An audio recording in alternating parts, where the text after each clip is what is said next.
Welcome to this new edition, and in today's video I'm going to show you how to turn off Google Search Lab. The Google Search Labs is a new AI generative feature that can easily summarize any search query for you on the go. So you need to manually enable this feature because it is still on the trying period. So if you want to use the Google Search Lab, you need to turn it on. Now, to turn off the Google Search Lab, you also need to do this manually. To turn off the Google Search Lab, all you need to do is open the browser where the Google Search Lab is enabled, and then make sure you go to google.com. So first visit google.com. Once you go to google.com, then locate the Google Search Lab icon at the top right here, then click on it.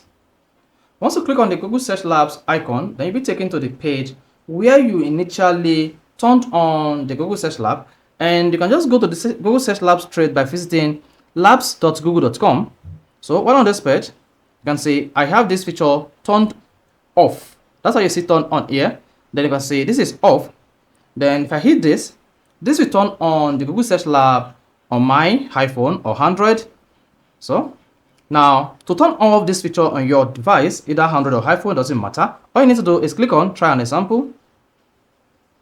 Once you hit try an example, then search Google engine may appear when you search. Then turn off this feature. This is the feature you need to turn off under generative AI in search. Just turn off this feature. Then once that feature is turned off, just hang on a couple of seconds, then come back here, refresh the page.